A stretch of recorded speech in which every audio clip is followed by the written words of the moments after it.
Salam. Salam Abu. Pertanyaan yang sempat ditanyakan kepada saya, mungkin Mas Michael langsung menanyakan apa itu, kira-kira bisa kita diskusikan bersama.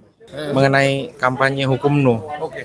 Nah itu kira-kira bagaimana Pak maksudnya? Ya, begini, jadi sebetulnya hukum Nuh itu rumusan para rabi dari misalnya yang tercatat dalam traktat Sanhedrin 56A kalau tidak salah, di mana ada yang disebut Sefa Mishfot Bini Noah, 7 hukum bagi anak-anak Nuh. Yang pertama adalah larangan Abu Dzara, larangan penyembahan berhala. Yang kedua larangan Kililat Hashem, yaitu menista Hashem, Tuhan. Kemudian Gilui Arayot, larangan untuk imoralitas seksual. Kemudian gesel, itu adalah tindakan kekerasan, pembunuhan. Lalu apa yang dikenal juga dengan sefik damim, pertumpahan darah. Lalu yang keenam itu adalah efer min hakai, yang artinya makan binatang yang masih ada jiwanya, artinya yang ada darahnya, karena nyawa makhluk ada dalam darahnya. Untuk menegakkan 6 hukum yang pertama itu, maka bagi orang asing yang tinggal di negara Israel, itu tentu konsepnya para rabi ya, itu diizinkan menyelenggarakan namanya dinim, mahkamah yang adil. Jadi sebetulnya konsepnya sendiri ada di dalam kitab suci ya. Konsepnya dalam kitab suci itu karena sebelum zaman Musa itu kan orang-orang yang menjadi keturunan Nuh secara universal itu adalah umat manusia. Maka dalam trialog Yahudi, Kristen dan Islam, mereka menawarkan pendekatan kita bukan pendekatan Mosaic law, sebab Mosaic law itu hanya berlaku bagi orang Yahudi, tapi hukum Nuh yang berlaku secara universal. Tandanya saja aku taruh busurku di atas awan sebagai perjanjian antara aku dan kau, artinya itu universal. Nah, 7 hukum itu kira-kira seperti, jadi dalam kitab suci sebetulnya prinsipnya mengenal yang namanya pluralisme hukum. Kira-kira seperti itu. Kalau itu berlaku bagi orang-orang Kristen non-Yahudi, memang kita tidak berlaku hukum Musa. Makanya para rasul sendiri dalam konsili Yerusalem, kira-kira tahun 49 Masehi, mereka menolak apabila orang-orang Antioquia ya, Antioquia itu kan pusat kekristenan setelah Yerusalem. Yerusalem itu kekristenan Yahudi, sementara Antioquia itu kekristenan Gentile, non-Yahudi. Mereka tidak dipaksa untuk hukum Musa. Jadi ketika orang Parisi yang banyak menjadi Kristen kemudian memaksakan sunat dan hukum Musa, para rasul menolak. Dan itu bukan Paulus loh. Yang mewakili itu Yakobus sebagai pemimpin gereja di Yerusalem. Mereka hendaknya kecualikan dari 4 hal ini saja. Yang pertama, jangan makan binatang yang dipersembahkan kepada berhala, dari percabulan, dari binatang yang mati cekik, dan dari darah. Ini sebetulnya bentuk singkat dari hukum Nuh. Jadi hukum Nuh itu sebetulnya dokumen tertuanya itu ditemukan di buku yang namanya Sefer Hayuvelim, yaitu yang disebut sebagai buku Yubelium. Dan baru-baru tahun 2017 itu naskahnya juga ditemukan di gua ke-12 Qumran. Selain gua ke-11 ditemukan gua ke-12 yang paling akhir ini, itu hukum Nuh. Jadi secara prinsip kita bisa menerima.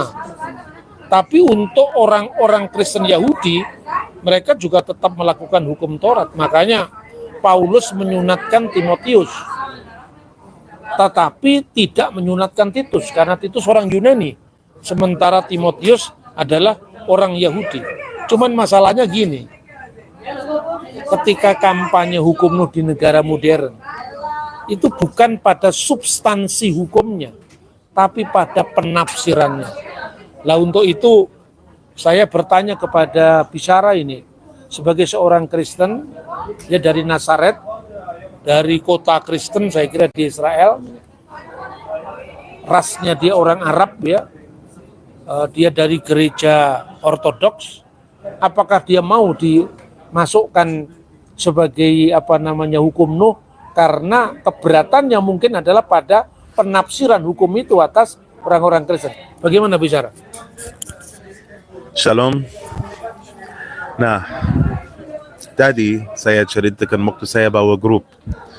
Kami mau masuk ke satu sinagoga di Bukit Sion di kota Yerusalem. Pas kita mau masuk ke dalam sinagoga, kita berjumpa dengan seorang rabi. Rabi itu dia sambut semuanya. Shalom, shalom, semua bisa masuk, silahkan masuk. Nah, sambil rombongan saya masuk, dia membagikan sebenarnya satu kertas. Dan di kertas itu ada catatan Sheva Mitzvot Nuh. Itu 7 hari ini. Itu 7 hukum Nuh. Sebenarnya saudara, aku selalu menceritakan kepada yang saya membawakan atau saya memandu di Tanah Suci. Memang 7 hukum Nuh itu dikeluarkan atau diterbitkan ketika Bani Israel mereka kacau, ya, atau orangnya kacau. Mereka butuh kompas sebenarnya. Tetapi penafsiran orang Yahudi beda sedikit, bukan beda sedikit, sangat berbeda dari penafsiran kita mengenai kesatuan Tuhan. Ya, kesatuan Tuhan. Salah satu mitzvot Nuh atau hukum Nuh, kalian harus percaya bahwa Tuhan adalah satu. Ya, memang kami percaya bahwa dia satu, tetapi kami nu'min bi ilahin wahid. Kami percaya itu, tapi kami percaya mengenai kita percaya Tritunggal, Bapa, Putra dan Roh Kudus. Kalau mereka, pemahaman mereka dan penafsiran mereka beda, mereka tidak mengakui itu. Makanya kami menghormati, tetapi kami tidak menerima itu. Mendefinisikan Abu Dazara. Oke. Atau tadi yang penyembahan berhala. Jadi ada 2 prinsip kalau menurut saya. Saya sepakat yang dikatakan Bisyara bahwa bukan pada kontennya, bahwa semua kita orang Kristen percaya dengan keesaan Tuhan karena pengakuan iman kita atau konstitusi iman kita diawali dari nu'min bi ilahin wahid. Aku percaya akan Allah yang esa. Itu mutlak, ya. Dan Yesus ini menyebut itu sebagai misvot yang tertinggi, misvah harisona, hukum yang paling utama. Dan Yesus pun itu mengacu pada monoteisme Israel, Sema Yisrael Adonai Elohenu Adonai Echad.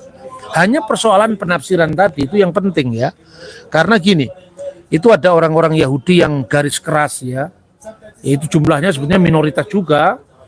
Tapi juga saya ingin kutipkan satu perkembangan terakhir, khususnya dialog yang diadakan antara Yahudi dengan Kristen, khususnya setelah Vatikan II, dan juga tahun 2015 itu ada semacam deklarasi dari orang-orang Yahudi di Eropa, Amerika, dan sebagian Kanada dan Israel. Itu ada 25 rabi yang menandatangani deklarasi bersama, dan saya mendapatkan informasi itu pertama dari seorang teman saya di Manado, Rabi Yakub Baruk. Dia orang Yahudi di Indonesia, seorang rabi. Dia menceritakan, Pak Bambang, ini saya kirimi sebuah deklarasi yang ditandatangani 25 rabi tahun 2015. Intinya begini, kami orang Yahudi dan orang Kristen sekalipun diakui banyak sekali perbedaan dalam penafsiran, tapi kami berakar pada satu monoteisme Abraham, di mana kami harus menggali lebih banyak persamaan di samping perbedaannya. Itu satu. Ini dialog yang jujur. Kedua, bahwa tidak ada rabi di muka bumi manapun yang punya ketegasan setegas Yesua dari Nazaret mengenai memperkenalkan Torah kepada bangsa-bangsa lain. Karena dari kekristenan, Torah itu dikenal lewat bangsa-bangsa lain dalam bentuk aslinya. Sebab kalau dalam Islam dikenal konsep Taurat tapi tidak dalam bentuk asli yang diyakini Yahudi dan Kristen. Makanya Rabi Rambam mengatakan tidak boleh mengajarkan Taurat kepada orang Muslim, tapi boleh mengajarkan Taurat kepada orang Kristen. Sebab jangan-jangan tafsirnya Kristen itu keliru di mata Yahudi, tapi di mata Kristen Yahudi mungkin juga keliru, kan itu kan. Inilah wilayah dialog. Makanya ditandatangani di situ, dan juga dalam soal Abu Dzarah itu ada ketetapan bahwa sebetulnya Abu Dzarah itu, katanya rabi-rabi yang moderat ini, lebih tepat diartikan penyembahan asing, bukan penyembahan berhala. Penyembahan asing itu artinya asing bagi orang Yahudi, tapi mungkin bukan asing bagi orang non-Yahudi, termasuk penafsiran kita tentang bahwa Allah yang satu itu dalam wujudnya yang satu, yaitu Sang Bapa, berdiam kekal dalam dirinya, firman Allah yang kekal, dan roh Allah yang kekal. Dan ini bagi kita orang Kristen, begitu kita membaca kitab Taurat, bunyinya sudah seperti itu. Bereshit bara Elohim et hasam majim vi et sa'aret, pada mulanya Allah menciptakan langit dan bumi. Dan ketika bumi itu belum berbentuk, wha aret hayetah tohuwa bohu, wehosek alfinetihom, ketika bumi belum berbentuk, gelap gulita dan kosong, kegelapan menutupi samudera raya, wiruah Elohim, dan roh Allah, di sini ruah hakodes, roh kudus, melingkupi, melayang-layang, memberi hidup pada ciptaan yang baru berupa air di mana-mana itu. Dan wa yomer Elohim, berfirmanlah Elohim, firman Allah, yehi or wa yehi or, jadilah terang maka terang itu jadi. Ini Tritunggal di mata orang Kristen. Sekarang berkat Harun itu 3 aspek, ya kan? Bapa, Putra, dan Roh Kudus 3 aspek. Kemudian malaikat memuji Tuhan dalam konteks Trisagion, itu 3 aspek. Ini bagi orang Kristen didalami, dihayati, direnungkan lebih mendalam tentang Tritunggal Maha Kudus, yang tidak bicara tentang jumlah Tuhan, tapi misteri Tuhan yang diungkapkan. Nah, itu perbedaan pemahaman Kristen dan pemahaman Yahudi. Bagi orang Yahudi mungkin agama lain itu dianggap sebagai menyandingkan ciptaan dengan Sang Pencipta. Tapi orang Kristen bisa mengatakan, kami tidak pernah menyandingkan kemanusiaan Yesus dalam Tritunggal. Tapi yang muncul dalam Tritunggal, Bismil Abwalib min Warahil Kudus al-Ilah Wahid, itu adalah al-Ilahil Wahid, dalam Allah yang satu, bukan kemanusiaan Yesus. Nah, ini wilayah dialog. Makanya menarik sekali ketika rabi-rabi Yahudi itu menandatangani itu, dan malah tahun 2017 itu sudah ada 60 rabi yang menandatangani ini, dan Vatikan menyambut baik. Nah, ini wilayah dialog. Tapi yang kedua, tentu ini tidak bisa dijadikan hukum positif. Sebab kalau dijadikan hukum positif, normanya itu kita sepakati, tapi tafsirannya bisa kemana-mana. Iya toh? Nah, bisa-bisa beda penafsiran.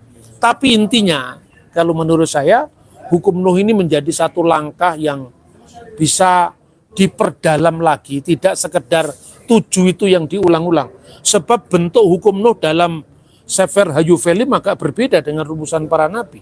Kisah Rasul pasal 15 juga mengacu pada hukum yang berlaku sebelum Musa, tapi juga dengan rumusan yang berbeda. Nah, inilah wilayah dialog antara Kristen dan Yahudi, secara khusus di Kota Suci. Kristen itu di mata Yahudi semua penyembah berhala. Setiap agama itu kan punya kelompok moderat, punya kelompok garis keras. Nah, Yahudi yang sering datang ke Indonesia itu adalah kelompok garis keras. Itu kelompok polemik, ya. Makanya harus kita baca dua-duanya. Setiap agama kan punya kelompok garis keras, kelompok garis lucu, kelompok garis lembut, kan ada semua kan. Saya ini bukan garis keras, mungkin garis lembut atau garis lucu. Karena apa? Kita tidak bisa memaksakan pandangan kita kepada orang lain, apalagi orang lain yang tidak seasas kitab sucinya dengan kita. Lah, itu pandangan Yahudi tentang Islam dan tentang Kristen. Sekarang bagaimana pandangan Islam terhadap Yahudi dan Kristen? Jangan lupa loh, Islam itu dalam sejarahnya juga keras terhadap Yahudi. Terhadap Kristen malah lebih lembut Islam itu. Misalnya, kalau Anda baca tafsiran Al-Fatihah, mulai dari Syekh Nawawi Al-Bantani, kakeknya wakil presiden kita, Ma'ruf Amin itu kan nulis tafsir yang berjudul Maroh Labid Tafsir An-Nawawi. Orang pesantren pasti tahu semua itu. atau misalnya tafsir Jalalain yang sangat terkenal di dunia pesantren. Bagaimana dia menafsirkan ihdinas siratal mustaqim siratal ladzina an'amta alaihim ghairil maghdubi alaihim waladdallin. Amin. Tunjukkanlah kami jalan yang lurus, yaitu jalan orang-orang yang kau berikan nikmat. Itu maksudnya jalan orang-orang yang diberikan hidayah oleh Allah. Bukan jalannya orang yang kau murkai. Ghairil maghdubi alaihim, bukan jalannya orang-orang yang kau murkai. Diartikan apa di situ? Wahum al-yahud, mereka adalah orang Yahudi. Waladdallin diartikan apa? Diartikan wahum an-nasara, dan yang sesat itu adalah orang Nasrani, alladzina dolu anil Islam, yang mereka tersesat dari Islam. Itu haknya orang Islam. Nganggap Yahudi dimurkai Allah, Kristen sesat, itu kan haknya Islam kan? Kita tidak boleh marah, ukurannya berbeda kok. Kalau saya ngomong sesat ya tenang-tenang aja. Kristen itu kafir Pak, ya kaum berpikir. Kafir itu. Makanya kita tidak telan mentah-mentah. Saya selalu mikir kok, untuk memilih itu saya mikir kok. Gitu. Siapa orang-orang sesat? Itu adalah orang-orang Nasrani yang alladzina dulu anil Islam, yang telah keluar dari sesat dari agama Islam. Lalu kalau Anda membaca Quran, ini Anda bisa cross check semua. Orang Yahudi itu dinyatakan orang yang paling keras permusuhannya terhadap orang Muslim, yaitu orang Yahudi dan orang musyrik, para penyembah berhala, para orang yang menyekutukan Allah. Tetapi terhadap Kristen berbeda, dianggap paling dekat persahabatannya dengan Islam. Dikatakan wala tajiddana aqrabahum mawaddatan lil ladzina amanu ladzina qalu inna nasara dalika bi anna minhum kisisina wa ruhbana wa annahum layastakbirun. Tetapi orang-orang yang paling dekat, paling akrab persahabatannya dengan orang-orang beriman, maksudnya orang Muslim, adalah mereka yang berkata inna nasaro, sesungguhnya kami orang Nasrani. Hal itu disebabkan dalika bi anna minhum kisisina wa ruhbana wa annahum layastakbirun. Di antara mereka itu ada orang-orang yang disebut para rahib, para biarawan, para pendeta, dan mereka tidak menyombongkan diri. Ini juga ayat punya makna historis. Kalau dulu orang Yahudi keras permusuhannya terhadap Islam, ternyata di abad 13 lembut-lembut juga antara Rabi Rambam dengan pemerintahan Muslim waktu itu Salahuddin Al-Ayyubi.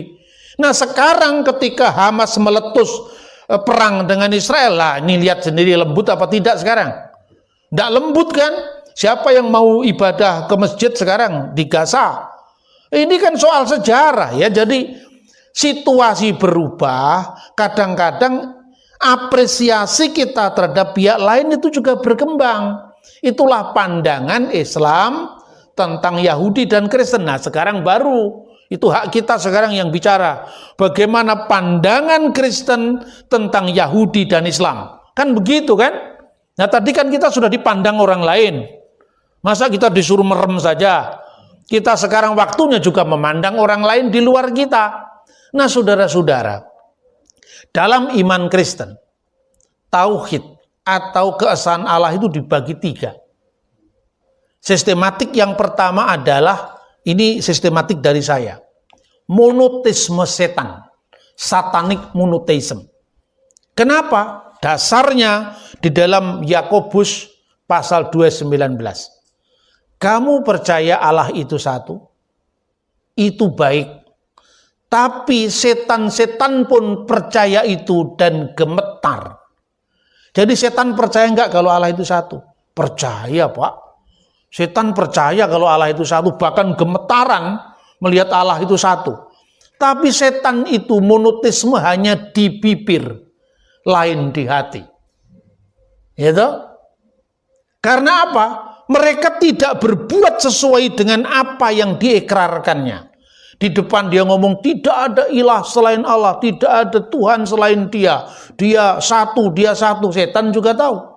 tapi perbuatannya membunuh, berbohong, menyebar hoax. Apakah itu perbuatan Allah? Itu perbuatan setan. Makanya ISIS benderanya tertulis la ilaha illallah, tapi membunuh manusia seperti membunuh seekor binatang. Ini jangan lupa, setan bisa menggunakan monoteisme untuk mengecoh manusia. Seolah-olah mereka beriman paling murni, tapi tidak ada buah-buah roh. Maka monoteisme tingkat terendah, monoteisme pengakuan ini perlu ditingkatkan. Itulah yang disebut monoteisme Abraham. The Abrahamic monotheism. Kenapa Abraham monoteis? Jelas Abraham itu kakek moyangnya penyembah berhala di Ur. Lalu Tuhan memanggil dia, tinggalkanlah negerimu, tinggalkanlah rumah bapamu, ke suatu tempat yang akan kutunjukkan kepadamu. Tempatnya dia belum tahu. Saudara tahu bahwa Mesopotamia di abad milenium zamannya Abraham, milenium kedua sebelum Masehi, itu tempatnya ekonomi dunia.